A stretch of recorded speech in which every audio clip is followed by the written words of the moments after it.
소부대에서 가장 중요한 게 저는 이렇게 뭐 제가 삼사관학교에서 군대 공격방어 교관도 사격 교관도 했지만 이걸 가르쳤거든요. 간단 없는 사격과 기동을 보장해야지만 소부대에서 승리할 수 있다라는 거거든요. 그래서 기동과 화력의 어떤 조화와 균형이 이게 깨지게 되면은 그 소부대는 이제 전멸하게 되어 있습니다. 그런 측면에서 아까 기동과 함께 이 화력이라는 부분에 대해서 여러분들이 한번 심도 있게 지켜볼 필요가 좀 있을 것 같고, 제가 얼마 전에 이제 육군 부사관학교에 자문위원으로 갔다 와서 이제 부사관학교 장님하고 토의를 하면서 이런 얘기를 들었어요. 우리나라의 어떤 소부대력과 관련된 왜 규범은 이렇게 구체화가 안 돼 있을까? 싸울 준비가 안 돼 있는 규범인 것 같다라고 하고, 제가 야전 대대장 할 때나 중대장 할 때 보게 되면 무조건 들어오면은 중대장, 소대장, 중대장 학교 무조건 정말 같다. 무조건 뭐예요? 포병 화력 지원 바람, 박격포 화력 지원 바람 이런 얘기를 하고 있단 말이에요. 그런데 실질적으로 우리나라 교리에 보게 되면은 소부대에서는 적어도 소대급 이하에서는 화력 지원을 요청할 수가 없어요. 왜? 근접 전투를 일어나기 때문에. 포병 같은 경우는 대인적 클로스가 600m고 박격포는 400m입니다. 그 거리를 고려해서 요청을 하는지라고 제가 물어보게 되면 아무 대답을 못해요. 근데 우리는 그냥 명목적으로 전투를 안 해보고 전쟁 안 해봤기 때문에 무조건 포병 화력 지원 바람 딱 그렇게 한단 말이에요. 다 죽는 거죠. 그 얘기를 제가 여기서 소상하게 말씀을 드리겠습니다. 이거 경각심을 갖고 얘기를 해야 되는 거고, 그런 측면에서 이제 화력을 좀 얘기를 하고 싶고요. 화력은 무엇인가? 근데 저는 여기서 이제 앞에, 수식을 없어요. 소부대 화력이란 무엇인가를 제가 말을 하려고 합니다. 그냥 전투수의 6대 기능이 화력이 아니고요. 파이어스가 아니라 소부대 화력은 무엇인가를 여러분들 얘기하는 거예요. 여러분 생각하시기에 저 위에 있는 사단사령부에 있는 뭐 화재반장이라든가 연안지휘소에 있는 뭐 그런 F에서 확인된 사람들이 말하는 화력과 소부대 화력은 다른 겁니다. 어떻게 보면 틀릴 수도 있어요.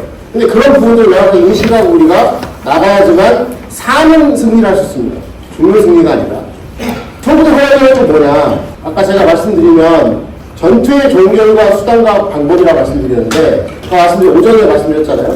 전투에 승리하기 위해서 분석을 해보니까 예를 들어서 감시, 결심, 대응의 주기를 빨리 하니까 승리하더라라고 얘기했는데, 그거를 우리 교본으로 다시 말하게 되면 뭐죠? 상황 판단, 그 다음에 결심, 대응이에요. 똑같은 얘기예요. 그러면 여기에서 이거를 보게 되면 아까는 감시가 영어로 센서, 그 다음에 결심은 C2, 그 다음에 대응을 슈터라고 합니다. 그럼 6대 전쟁이 앞에 오게 되면 지휘 동지가 있죠. 이건 뭡니까? 결심이 들어가요. 그 다음에 기동과 화력, 기동은 뭐가 들어가죠? 화력은 대응에 들어가는 거고. 그 다음에 정보는 어디에 들어가죠? 결심에 들어가는 것이고. 그 다음에 방어하고 지속지원, 그걸 밑받침하는 기반이 되는. 다 연계가 되고 여러분이 배우는 문화적으로 다 동일한 개념으로 들어가는 거예요. 그 중에 화력은 바로 여기에 대응의 핵심적인 어떤 수단이다 그겁니다. 결국에 우리가 전투 행동을 할 때는 결국에 무엇인가를 투사해야 되기 때문에 그 투사하는 그 자체가 화력이라는 겁니다. 그러면 소부대에서 어떻게 투사를 할 것이냐, 그걸 한번 살펴봐야 되겠죠. 그리고 수단과 방법은, 그 투사하는 수단과 방법은 소부대에서는 어떻게 되느냐, 메트티스를 고려해서 해야 되겠지만 편제화기가 있어요. 소부대에서 하는 편제화기, 자체 편제 화력이 편제화기가 있고, 그 다음에 공용화기가 있어요. 자체는 상급부대 공용화기. 그 다음에 세 번째는 상급부대 지원대 지원하기가 있습니다. 그래서 소부대에서 화력은 뭐냐면 메트티스에 따라서 이런 자체, 그 다음에 자체 및 상급부대의 공유하기 및 지원하기를 실시간에 응복하면서 활용할 줄 알아야 돼요. 그래야지만 승리할 수 있는 겁니다. 그런데 여러분들 보시게 되면 훈련 나가게 되면 아마 제가 군대장 할 때 2003년도 4년도 마지막이었을 것 같은데, 여기 지금 기동관 사격 훈련 해본 사람 있어요? 야전 오신 분 중에 노땅들 빼고 젊은 사람들 중에 기동관 사격 훈련 해본 사람 거의 없을 거예요. 안전 목적상. 근데 우리는 훈련을 수정과 촬영합니다. 근데 이걸 못해보는 상태에서 여러분들 전장 가서 실도 기동관 사격한다? 다 여러분들 대인적 플러스 안에 들어오고 서로 오인 사용을 할 거예요. 그거 안 해보면. 그래서 이 개념을 여러분들이 잘 알아야 됩니다. 그래서 손이라는 군대장 같은 경우는 자기 편제하기도 잘 다뤄야 되고요. 그 다음에 우리가 갖고 있는 군대와 소대, 그 다음에 중대, 우리가 뭐 대대까지 해가지고 그런 어떤 지원하는 게 뭐가 있는데, 상급부대에 들어올 수 있는 뭔가를 딱 해야 되고, 정말 폭격한 군대장 같은 경우는 예를 들어서 구호기회가 도약장보다 오늘었어요. 저는 제가 잘했다는 게 아니라 소대장 할 때는 상급부대, 의대부대까지 다 도약장으로 다 갖고 이제 주판까지 다 맞춰놨어요. 필요하면 그거 기입해갖고 내가 돌려 써야죠. 지원해야죠. 근데 그렇게 기질을 발휘하는 사람이 없어요. 왜? 주어진 것만 하니까. 그럼 애들 다 죽이는 거예요. 전장에서. 왜 구호기회에다가 거기다 이제 여러 개의 주파수를 다 가서 입력하는 게 있죠? 그 왜 상급부대하고 다 하고 있고 시간 날 때마다 상급부대를 돌려갖고 그걸 청취해야 되고 그런 이유가 다 있는 겁니다. 우리 전투가 안 해봤기 때문에 그걸 안 하는 거예요. 그러면서 화력이 없습니다. 이렇게 얘기를 하는 거죠. 그래서 여기서 딱 보시게 되면 이 화력이라는 것은 문제가 있어요. 지속지원의 문제가. 그래서 무조건 쓸 수가 없어요. 근접 지역에 총알을 갖다가 실시간에 갖다 줄 수가 없잖아요. 그렇기 때문에 전후력의 분배를 잘 했어야 되는데 그러니까 화력의 배틀 리듬을 잘 활용해야 돼요. 미군의 같은 경우에는 이게 있습니다. 팀단이 있기 때문에 알파팀, 브라보팀 있잖아요. 그 경우에는 소총수도 있지만은 유탄 발사기사 기관총이 각각 따로따로 있습니다. 걔네는 특별한 어떤 제철의 조우전 이상이 아닌 이상은 결국에는 소총과 공유하기 같이 쏘지 않아요. 예를 들어서 첫 번째 소총과 유탄 발사기, 그 다음에 기관총과 두 번째 소총, 이런 식으로 배틀 리듬을 해가면서 교대를 씁니다. 이걸 배우는데 얼마 걸리냐니까 1년 6개월 걸린대요. 전장에서. 근데 우리는 무조건 다 싸요. 그럼 여러분들 비행량 금방 1개월에 끝납니다. 소부대가 역사적으로 보게 되면 한 번 나가서 전투할 때 몇 개월 할까요? 몇 개월 갈 것 같습니까? 적과 군대가 나가서 3개월, 3경. 3개월 하고 계산을 하고 여러분 비행량이 나온 거예요. 아는 사람 없을 거예요, 지금. 계산 안 해봐서. 근데 우리 그냥 다 쏴요. 그러면은 아마 1격에 여러분 지금 같은 상황이라면 다 쏘고 2격, 3격일 때는 뭐 쓰야죠? 대검. 그 다음에 이거 돌멩이 막 근데 물을 막 미끼 막 하야죠. 그렇죠. 앞에서 막 저격수 앞으라고 있는데 나가고 무에 타야만 있고 막 그런 거잖아. 그렇게 싸울 수밖에 없는 거예요. 이거 심각한 문제입니다, 이거 지금. 그러니까 실질적으로 근접 전투의 양상을 한번 발표보니까 이런 게 있어요. 미국에서 육군 기술연구소에서 나온 건데 실질적으로 수총의 도전거리는 대부분 300m 이내에서 이루어지더라. 라는 이 연구를 말씀을 이창일 박사님께서 제공을 해주신 건데 다 필요 없고 그 다음에 정글과 도시에서 100m 이내 교전이나 도시역이니까 50m 이내에서 교전할 수밖에 없다. 이게 왜냐하면 그 우리나라 저 청주독이라는 미국에서도 지금 나타나고 있는 현상이라고 봅니다. 결국에는 1호사거리가 300m 이상 넓고 공간이 있다고 하더라도 결국 근접전투는 300m 안에서밖에 이루어질 수밖에 없다는 겁니다. 왜? 전장에 가면서 불확실성이 증대되고 있고 심리적인 마찰이 많기 때문에 이런 현상이 나타나는데 이건 오픈 에어포드인데 KCTC에 나온 거 보니까 50m 이내에서 83% 도전하고요. 150m 이내에서 90% 도전한다. 훈련 수준이 높을수록 300m에 가까워지고 훈련 수준이 낮을수록 아래쪽으로 날아갑니다. 이런 현상이 지금 발생하고 있는 게 지금 우리나라의 현상이고 미국조차도 이렇게 나가고 있는 이게 이제 근접전투의 현장의 실상이라는 겁니다. 실상. 근데 이런 상황에서 여러분들 저런 상황 300m 안에서 우리가 좀 좋습니다. 300m 이내에서 한다고 좀 평가를 좀 이렇게 뭐랄까 좋게 했어요. 저런 상황에서 여러분 박격포하고 포탄 누가 있습니까? 포병하면? 다 죽어요. 그래서 제가 이 문제를 설명했을 때 육군 교육사령부에다가 몇 번에서 10번 이상을 제가 제기를 했어요. 교육체가 더 바꿔야 돼요. 그리고 여러분들 옛날에 있었던 소부전투기술 있죠? 그게 어떻게 됐어요? 무조건 모든 그림이나 활용도라는 게 다 나왔어요. 그게 맞습니까? 저는 여러분들 본질적으로 그 얘기를 해주고 싶은 거예요. 특히 부산학교에 오셨는데 부산학교도 만약에 그런 교본이 이렇게 되어 있고 저렇게 가지고 있다면 지금 그거 빨리 고쳐야셔야 돼요. 우리 미래 세대 죽이는 겁니다, 이거. 그래서 이런 부분들을 좀 보셔야 될 것 같고 실질적으로 제가 한번 더 안 믿으시니까 저렇게 300m이 이루어지다 보니까 어떤 현상이 나느냐 공연과 지원하기 위해서 전투기가 되는 거예요. 예를 들어서 소총이 300m가 제한이 되게 되면 유탄 발사기가 더 넘게 나가야 되는데 300m 안에밖에 제한될 수가 없어요. 왜냐면 지금 분대장이 300m 안에서 지금 전투를 하고 있는데 유탄 발사기 사수가 300m 이상 쏠 수 있어요? 그 안에 있는 애가 뭐라 할 거 아닙니까? 마찬가지 기관총도 마찬가지 800m 가지만 분대장에서 300m 안에서 전투하고 있는데 그 이상 쏠 수 있어요? 못 쏘잖아요. 그러니까 이렇게 안에서 계속해서 이 300m 안에서만 화력이 집중됐을 게 없는 겁니다. 그런데 문제는 뭐냐? 공산주의 국가의 어떤 공격의 기본적인 패턴은 잘파식 공격이에요. 우리 지금 우크라이나에서 보죠. 북한군을 보내도 계속 고기처럼 막 믹서기 가더라고 가는 거예요. 근데 우리는 그걸 자유민주주의 국가의 시선을 봐서 저게 미친 짓이다 하는데 걔네는 그게 기본이에요. 정치적 목적을 위해서 수단과 방법을 가리지 않는 게 걔네들의 전투 그 전략으로 나오는 전술이라는 겁니다. 그냥 잘파식 공격에 가는 거예요. 그러니까 무슨 말이냐면 이런 식으로 300m 안에서 계속해서 800m까지 갈 수 있는 그 고리가 있음에도 불구하고 여기에 전투를 하다 보니까 1제대만 여기에서 집중하고 있고 2, 3제대를 놓치는 거예요. 실질적으로 800m까지 해서 여기 1제대가 성지진이 달려있을 때 어른을 약화시켜서 내 앞에 오는 소부대를 원거리부터 사격을 해서 전투력을 저하시킨 다음에 내가 맞아야 되는데 지금 300m에 초점 맞추고 있기 때문에 여기에 보기 때문에 일정하게 여기 왔을 때 100%, 그러니까 100% 있는 적과 교전할 수밖에 없는 거죠. 그럼 어떻게 되죠? 내가 갈아지는 거죠. 내가 죽는 거야. 그러면서 용감하게 말하죠. 야, 안 되면 되게 해라. 난 목숨을 끝까지 뭐 죽는 게 그게 무슨 말입니까? 자유민주 국가에서. 내가 살아야지 적을 죽이지. 그거 책임 없는 얘기예요. 그래서 손자가 말하는 게 뭡니까? 전승이잖아요. 싸우지 않고 이기는 대개의 가장 좋은 방법이지만 어쩔 수 없이 싸운다면은 나를 온전하게 한 상태에서 승리하는다. 그게 전승의 개념입니다. 그 개념을 지금 우리는 다 잊어먹고 있다는 거예요. 그러니까 또 뭐라고 하냐면 이런 식으로 300m 안에서 밖에 안 되기 때문에 뭐가 돼요? 여기는 쳐다볼 교육이 없죠. 그러니까 대대 저격총이 요새는 뭐 800, 뭐 1000 이렇게 가는데 종대 바뀌었고 사대에서 약고 이거를 쓸 생각을 못해요. 그냥 말로 훈련할 때는 그냥 드라이브 하는 거야. 실제 전장에서 이거 쓸 수가 없어. 왜? 내가 연구하고 있는데 이거 어떻게 지원을? 어떻게 유도를 해? 못한다는 거예요.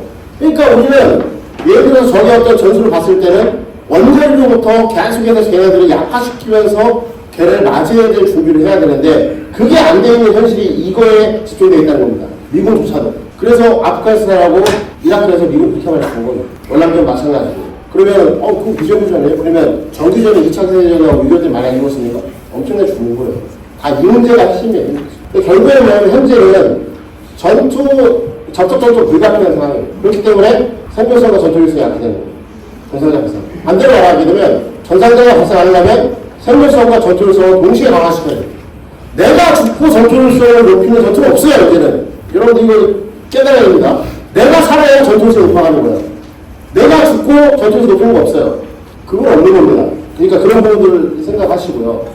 본질적인 원인을 그래서 외워봅시다. 여기에 지금 현재 다 집중하고 있기 때문에 300m에서 1000m 안에 이쪽에 감시 제한 구역이 생기죠. 안 보이잖아요. 내가 앞에만 지휘하고 있기 때문에. 그리고 영국을 보게 되면 육안의 최대 감시는 300m예요. 그렇기 때문에 이럴 수도 있어요. 또 우리가 소부대 감시 장비가 부족해요. 사실 그렇습니다. 그리고 또 지역 및 기상 저 기반 활동에 따라 감시가 되어져 있어요. 얘네가 정식하는 일이 아니잖아요. 일직선 이렇게 와요? 이렇게 왔다가 연막 부분이 다 올 거 아닙니까? 300m밖에 안 보이는데 더 안 보이게 하려고 별짓 다 하고 온다는 거예요. 적들이. 안쪽 보실까요? 여기 안에 보십시오. 바깥쪽은 400하고 600m인데 여기서 보게 되면은 화력하고 감시 제한 지역이 있을 수가 있어요. 그러면은 예를 들어서 400m까지 있죠.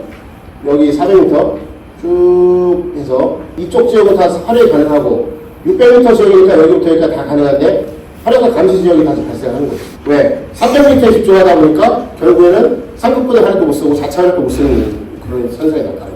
그러니까 이걸 제가 도프로 보여주지 않는다 할지라도 여러분 훈련의 실상을 잘 생각하고 보세요. 과학서울에다 족한데 여러분 하는 실상을 제가 많이 거짓말이라고 생각해 보세요. 대용이 우리 중2죠. 대용인가요 지금? 대용이죠. 그러면 어떻게 해요? 그러면 옛날에 지금 대대장 훈련하러 가게 되면 어떻게 해요? 딱 마이크 딱 잡고 나서 화력지원만 많이 하죠. 많이 안 하는데 차라리 다행이에요. 안 하는 게.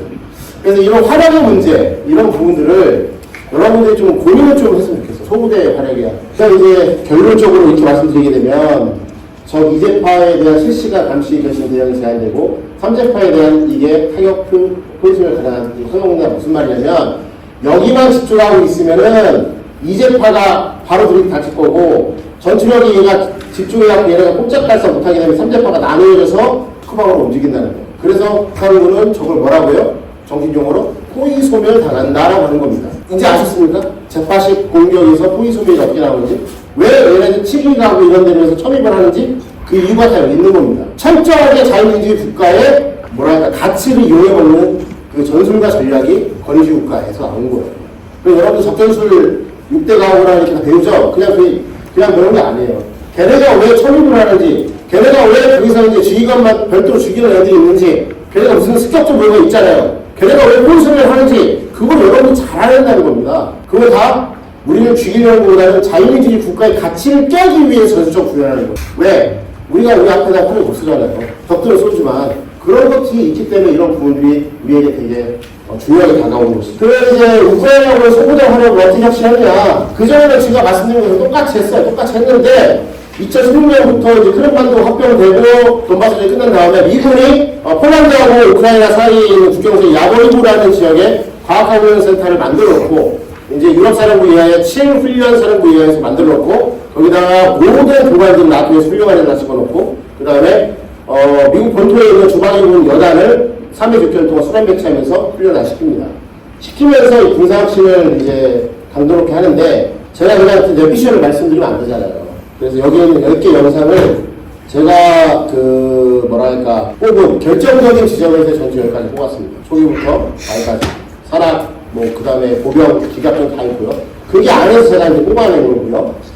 그래서 이제 그 무기체계 싸우는 방법, 조직편성 취미를 말씀드렸는데, 무기체계 혁신을 어떻게 했냐면, 이거 되게 중요한 거예요. 편제화기화하다.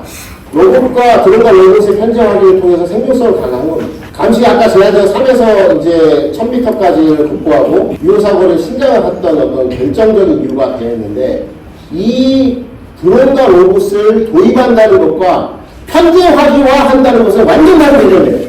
편제화기화 한다는 개념이 뭐죠? 편제포선에 적이 들어가 있다는 얘기예요. 특전사 포함해서 우리 야전에 있는 편제표에 지금 드론 로봇 한 대가 들어가 있습니다.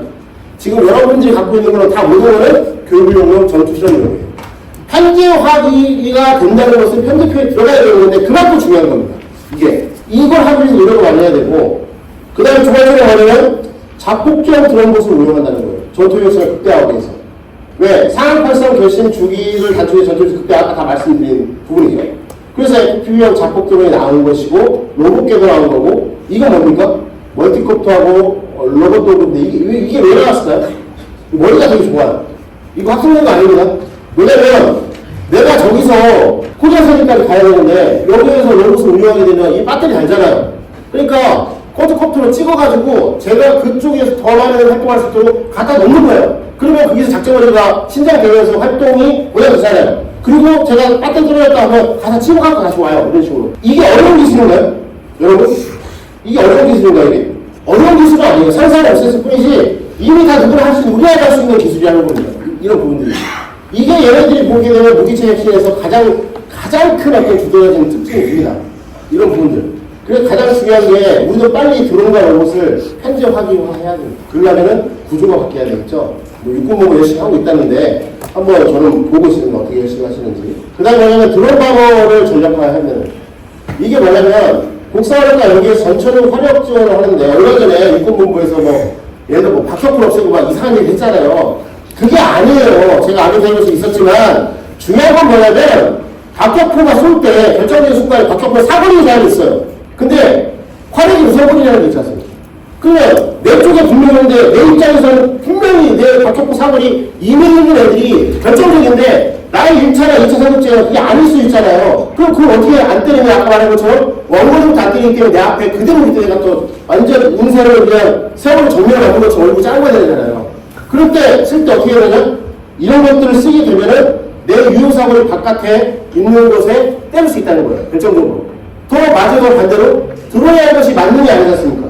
기상에 의해서 수행하지 못할 때 기존 박격포를 쓰면서, 그러니까 뭐냐면 기존에 있는 제네식 박격포와 이런 화력을 나는 박격포를 겸용했을 때 전투 효과가 더 뛰어나다는 얘기를 한 겁니다. 그리고 이렇게 간다는 것을 지금 얘기를 한 거고요. 그래서 보시게 되면은 이 600m 이내의 지역에서 복사력 지원 가능한데 포괄의 600m 안에 못 쓰잖아요. 그런데 이거는 위로 가서 점포적으로 하고, 그러니까 뭐랄까 1인칭 관점에서 위에서 보고 때리기 때문에 점포적 타격이 가능한 거예요. 그렇기 때문에 아까 한 것처럼 데인저 클로스의 위협도 어느 정도 상쇄할 수가 있어요. 그리고 또 공중을 이용해서 정밀한 화력을 하기 때문에 타격 소모가 최소화돼요. 박격포 맨날 쓰는데 제가 계속 화력 지원을 하게 되면 안 쏴죠, 전시에서는요. 왜냐면 일이 통제가 있어요. 그게 안 되기 때문에 안 되고, 근데 이런 것처럼 한꺼번에 면적 사격이 가능한, 전폭력 사격이 가능한 무기체가 들어와서 병행하게 되면은 탄약의 소모를 극대화시킬 수 있다는 겁니다. 그러면 결국에는 계속해서 여기 싸우는 이분은 하루에 탄약 소비를 이제 지원을 5번 받고 1번 받는 사람이 누가 있을 것 같아요? 탄약을 지급받을 때마다 전투 정지가 일어나요. 공백이 발생하기 때문에 저는 그걸 파고들 발생한 겁니다. 그렇기 때문에 재분포 받는다는 것이 중요한 게 아니라 그 숫자를 얼마큼 줄이느냐. 그때 중요한 게 이 개념이라는 거죠. 그래서 드론 바머 헤인즈 57 이런 것이 있고요. 이거 뭐냐면 드론 바머 이제 마바야가라고 하는 건데, 이거 뭐죠? 딱딱딱 떨어뜨리는 거고, 이건 뭐죠? 지나가면서 고전의 철에서 활량철을 딱딱 떨어지게 하는 그런 거예요. 이런 것들이 다 보면은 현재로 보게 되면 결국에는 이제 전투 실험을 통해서 실제 전장을 통해 갖고 이제 데이터가 축적이 된 거죠. 그래서 결국에는 곡상을 같은 걸 협업을 통해서 혹은 감시 화력 제한 지역을 아까 말한 것처럼 몇백 미터 몇백 미터로 뭐가 제한되고 뭐가 제한된 것을 이런 거를 통해서 우리가 극복할 수 있다는 겁니다. 이거 만들 수 있어 없어요? 오산환 지금 공작소 만들고 있죠. 주변에 만들 수 있어 없어요? 만들 수 있습니다. 네, 주변 발생 만들 수 있잖아요. 네. 이거는 지금 시험하고 있습니다. 네, 다 만들 수 있어요. 우리나라가 IT 강국이잖아요. 다 만들 수 있어요. 생각이 안 그래서 그런 거예요. 생각이. 싸우는 방법부터 확신을 해요. 여기서 보시기 알겠지만 브로바리 전투, 그 다음 여기 있는 것처럼 세렌스키 도네츠크 전투, 여기 아닙니다. 여기 아니고 진짜 하는 건데 여기 안에서 지금 현재 그 나타났던 싸우는 방법이 어떻게 되냐, 선두와 후미를 작곡들로 정면 타격해요. 저런 고립된 지역에 도시 지역이라든가. 그럼 어떻게 되죠? 본대가 못 움직이잖아요. 여기 안에 있는 애들이. 그럼 어떻게 해요? 여기 안에 국지적인 재민을 갖다 쫙 방사해버려요. 재민을. 그러면 지휘통제 안 되죠. 그럼 어떻게 해요? 나와서 뭐지 할 때 정기된 기동부대의 본대를 복사하려고 무력화시키면 여기 무자비하게 때려 눕습니다. 여기. 그리고 나서 악기사의 피하 근접, 포병 위장기 시 폭탄을 드론 방어 운영하고, 그 다음에 정찰 드론으로 쭉 봐서 얼마나 죽었나 볼까 하고 나서 3번에 있는 걸 다시 타격하고. 그래서 여기 보시게 되면 2025년 초북 동부전선을 하는 13년단 아까 기동에서 보여주셨죠. 로봇 전투. 얘네가 포병 로봇 전투를 전개해서 엄청난 효과를 지금 하고 있는 거예요. 실제로 지금 이거는 일어나고 있는 현상이고, 아까 보면 오사단 측에서 페인지라든가 아바 야가 만들 수 있다고 말씀하셨죠? 우리도 충분히 할 수 있는 부분이 되는 겁니다. 이런 현상에 의해서 화력 전투가 되고 있다는 겁니다. 혁신이 혁신, 이 부분이.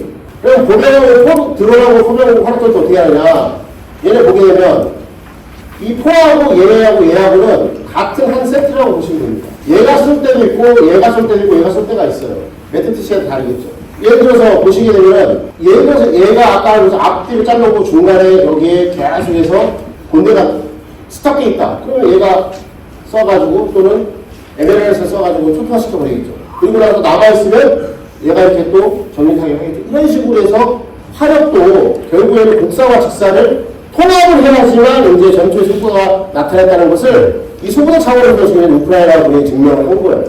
우리도 지금 현재 가고 있는 방향은 맞는데 그 방향이 맞는데 속도가 늦기 때문에 이런 현상이 일어나지만 갈 겁니다. 빨리 갈 거예요. 이런 쪽으로 해서 싸우고 있다. 두 번째는 포병 로봇과의 전투인데, 홍상부대는 지금 지뢰지대 같은 경우에는 작게 지역에 보면 다 내세를 놓잖아요. 지뢰가 기동용으로 바뀌었어요. 패스컴도 다 바뀌었어요. 왜?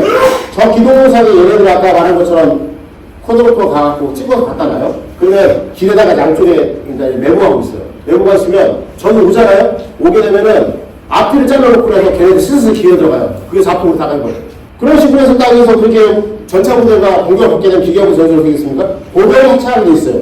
그럼 얘네들이 12.7mm, 6.7.6mm 다른 것들이 얘네들이 가서 다다다다다 엉걸 쓰고, 아까 저기 13년간 말씀하신 기도에서 쓰는 방법이 이겁니다.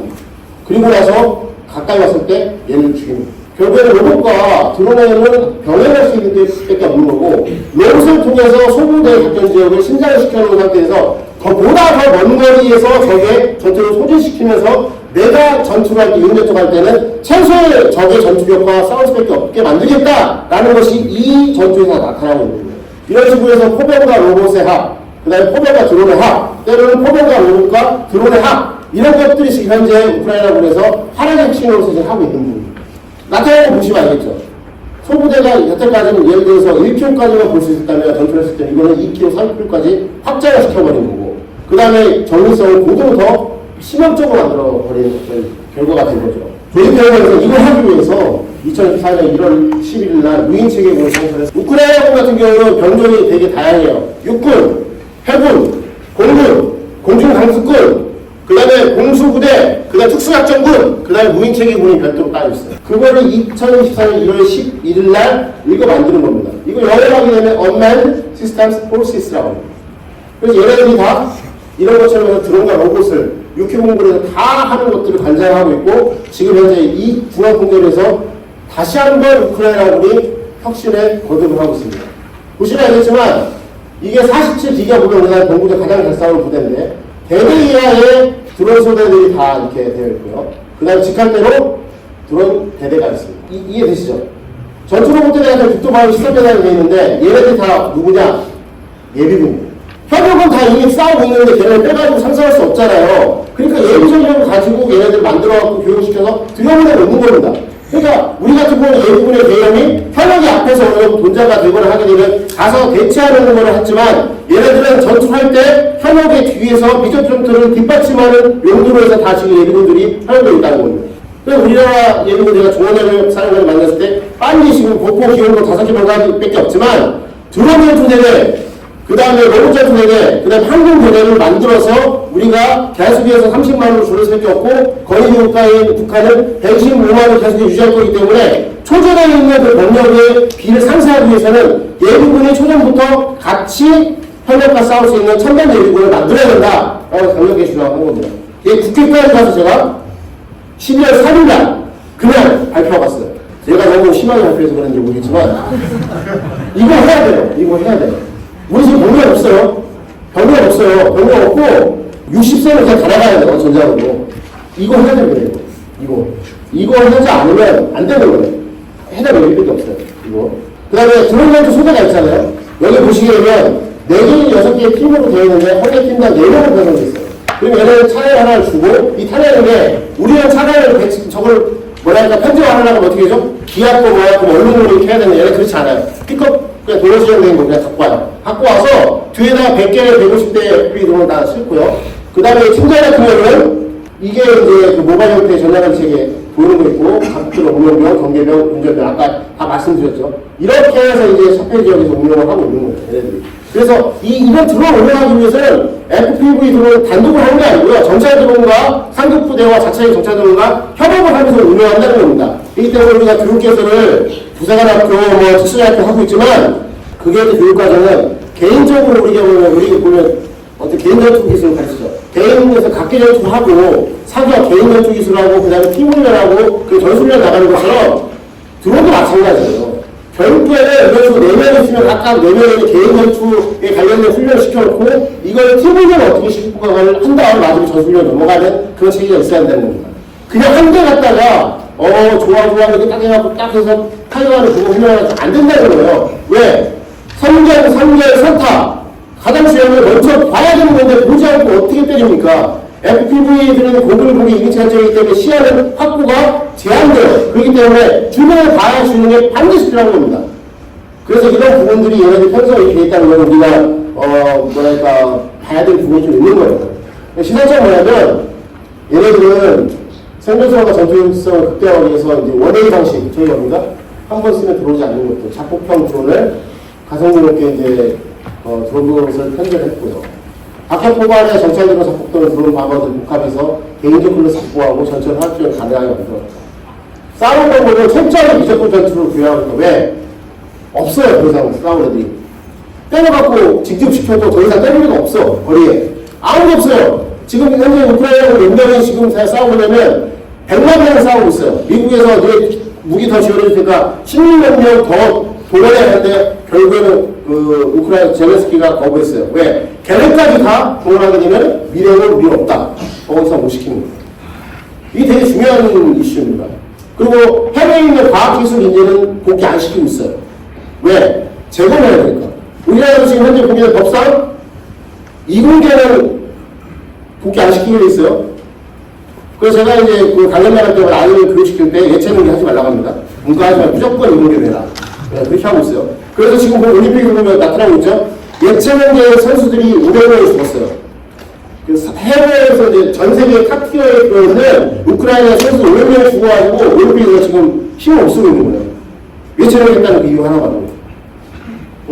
이게 되게 중요한 사안이라는 거죠.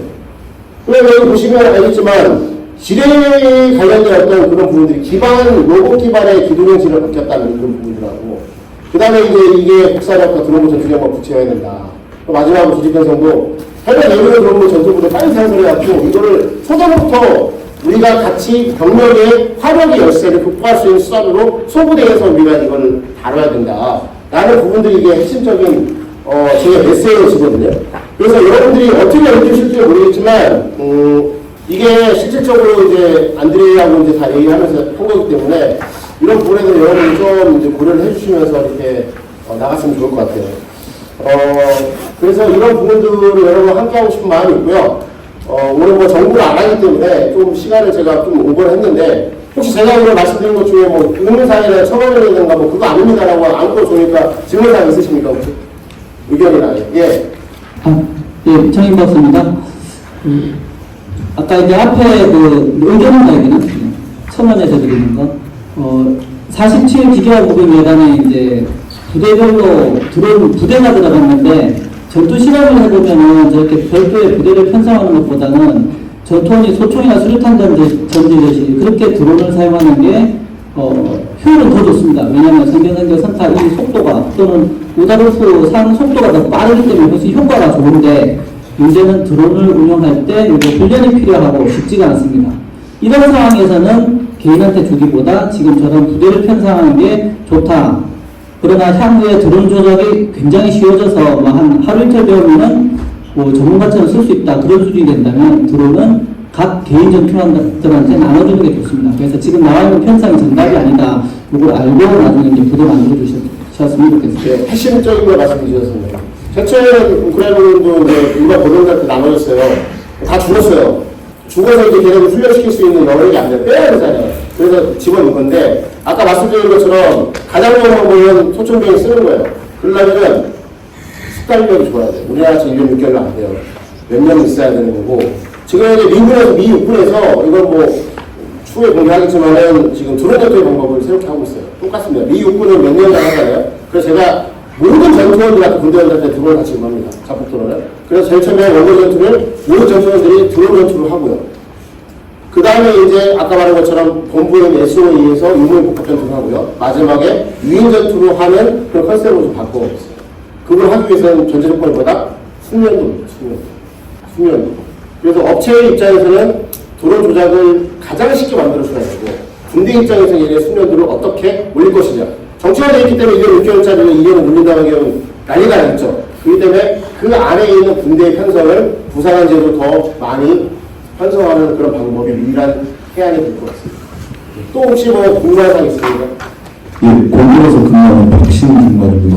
궁금한 게 하나 있는데, 드론을 이렇게 사용해야 한다, 이런 식으로 사용해야 한다, 이렇게 말씀을 많이 해주셨는데, 우크라이나 전쟁에 대해서 우리나라에서 제일 잘 아시는 것 같아가지고 여쭤봅니다. 우크라이나 전쟁에서 드론에 대한 재미있는 환경에 대해서 아시는 게 있으면 설명해 주시면 감사하겠습니다. 지금 현재 푸틴이 이제 빠기 쳐서 모든 기술장들은 이제 블라노즈 같은 이제 모듈형 재미장치가 다 들어와 있고, 병전도 마찬가지 그런 것들을 지금 업그레이드하는 방법이 많이 나와 있어서 실질적으로 지금 결국에는 전선에서 작년 기준으로 했을 때 10km 정도는 서로 이제 드론을 사용하지 못하는 방법이 되게 많이 있다고 얘기를 들었고, 안드레이한테 저번에 콜로퀴에서 얘기를 했는데, 이 전자전이라는 것들이 보게 되면 예를 들어서 드론이 이제 오버배치로 되었기 때문에 그거를 극복하기 위해서 전자전 능력이 20대까지 이제 확장된 건 사실인 것 같고, 결국엔 미국에서 이제 하고 있던 어떤 대량 형태라든가 그런 것들도 우크라이나군이 이제 쓰고 있고, 이스라엘제에 있는 어떤 것처럼 AI 기능의 RF 스캐너라든가 GPF라든가 젠머 같은 것들이 다 보급되어 있어서 결국에는 창강학회의 전투가 지금 현실화되어 있지 않습니까? 그래서 제가 가장 많이 그 질문 받는 것 중에 그 전자 환경이 우리가 알고 있는 것보다도 훨씬 더 소부대까지 이 전자 재미라는 부분이 많이 마련되어 있다는 부분들이 있는데, 그래서 이제 그런 부분들을 지금 제가 오늘 오후에 좀 이따 이제 할 건데 그걸 극복하는 방법도 여러 가지가 있거든요. 그래서 지금 현재 단순하게 전자의 환경 정도만 물어보시는 거지 않습니까? 제가 이제 파악하고 있는 그 정도. 그렇다면 추가적으로 말씀드릴 때 언급됐던 예시로 사용된 예시로 사용된 드론들의 경우는 제가 아는 상식선에서는 상용 드론, 그리고 상용 드론에서 쓰는 주파수, 제가 알고 있는 주파수는 2.4기가가 있습니다. 2.4기가만 쓰는 드론들이라면 해당 주파수로만 이렇게 재미를 하면 되지 않을까 하는 생각이 듭니다. 그리고 말씀하신 제어들의 경우는 전부 지상에서 사용하는 제어들입니다. 지상에서 제어를 사용을 하게 되면 아시다시피 지구본열과 LS, 가시선이 심으면 1기가 이상이면 직진선이 강해지기 때문에 회전이 없어가지고 산을 넘어가지 못합니다. 이제 직진성이 있기 때문에 그 AS가 굉장히 중요해지는데 지상적으로는 그런 것들을 전부 극복할 수가 없습니다. 그런데도 불구하고 어떻게 그렇게 먼 거리에서 재미이 가능했는지, 재미이 가능하다고 이야기를 하는지 그런 것들에 대해서 혹시 알고 계시면 설명해 주시면 감사하겠습니다.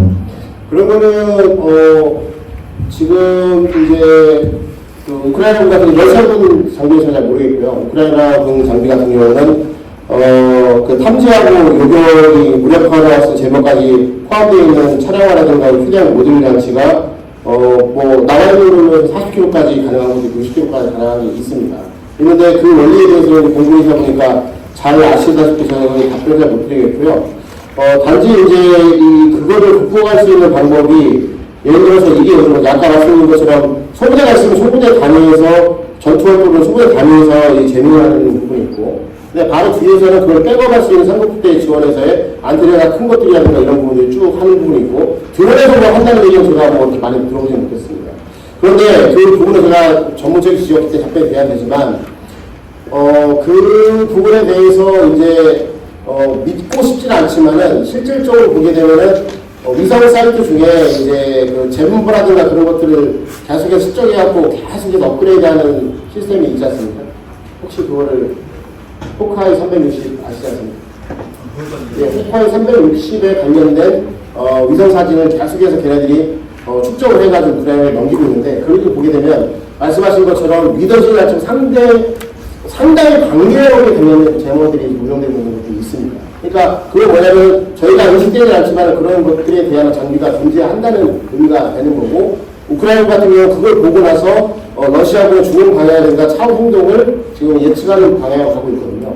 그래서 이제 이런 쪽으로 우리가 제가 오늘도 말씀을 드리겠지만은 지금 현재 그 우크라이나 같은 경우에는 이제 로봇 중대 안에서 EW까지 하는 게 나와 있는데, 거기 나와 있는 거는 이제 기사상을 보게 되면 40km까지 가능하다 하더라고요.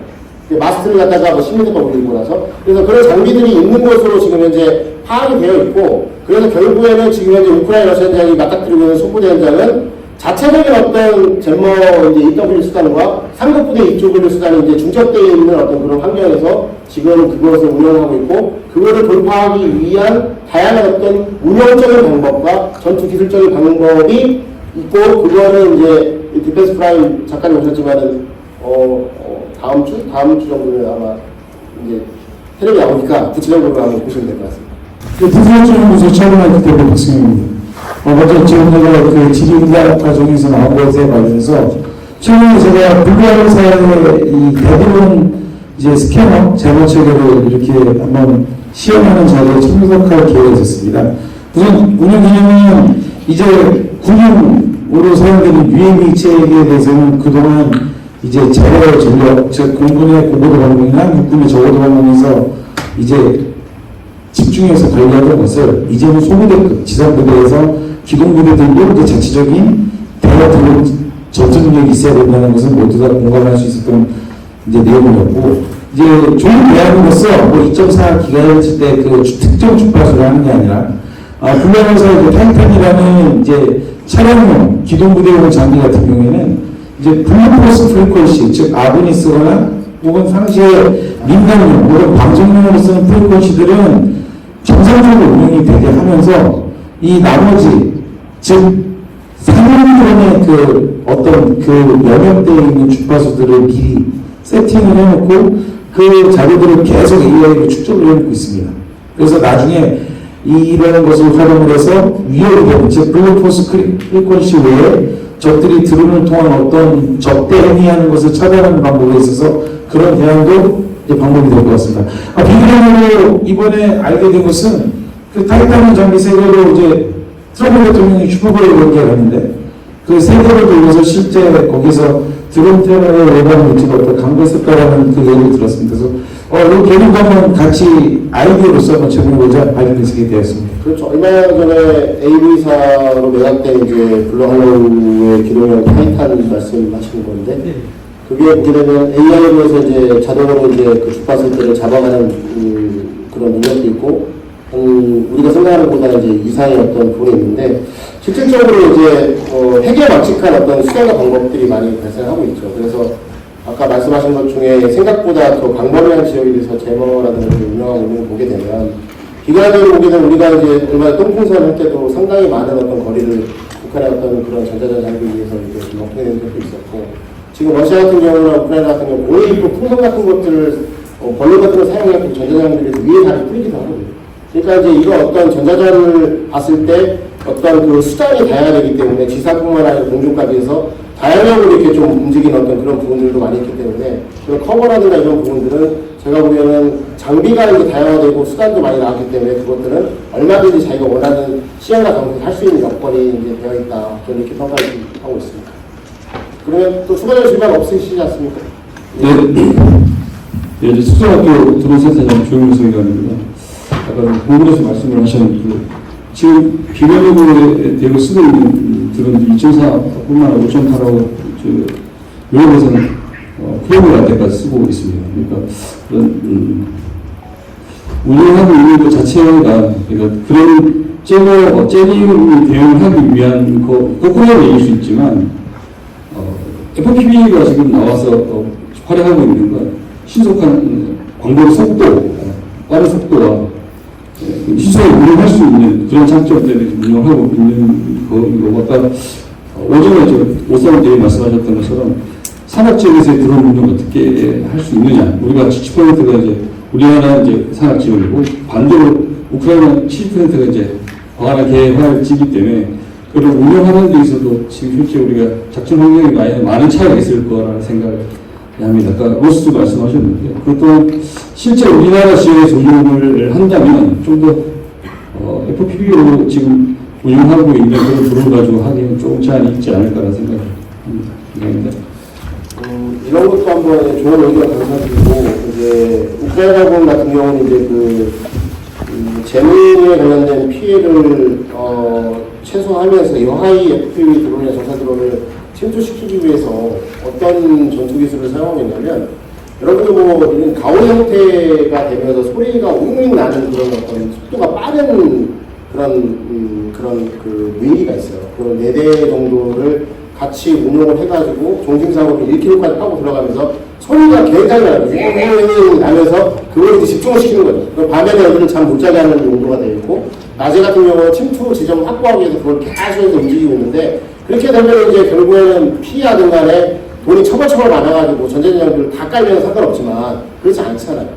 결국에는 전자장비라는 것도 이제 어느 정도의 어떤 제한성이 있기 때문에 그런 식으로 해서 걔네들 전파를 방사하게 하고 하면서 그 지점을 또 이제 바로 탐지하고 있는 탐지구가 또 있어요. 그럼 그걸 또 화력으로 없애버리고 그런 여건을 만든 상태에서 무인기 같은 거 들여보내고 하는 부분도 있고, 연막 활용하는 방법도 있고 말씀드리지만 여러 가지 방법이 있겠지만 결국에는 이제 아까 말씀드린 것처럼 그런 어떤 재미있는 환경을 확보하기 위해서 광선을 드론이 나와 있던 것도 마찬가지고, 그러니까 요새 기술 좋은 거는 목표 지역을 FPV로 딱 확인만 하게 되면 그 영상을 따라고 자동적으로 가는 것도 있고 ILS로 가는 것도 여러 가지 있기 때문에 결국에는 이제 환경이 어떻게 되는 거냐, 기술의 어떤 경쟁의 모순이 계속 될 것이다 라고 하는 부분이 있고, 근데 그나마 우리가 걱정하고 있는 건 뭐냐면 우리가 아직 가보지 않았다.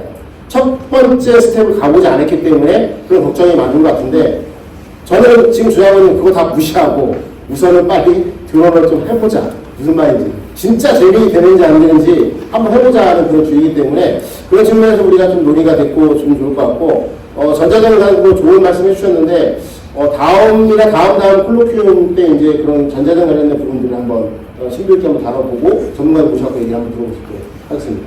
제가 시간 너무 많이 잡아먹어가지고 바로 이제 밤 얘기 해야죠. 예, 지속적으로 얘기할 거니까 여러분들 바로 동참해 주시면 감사합니다.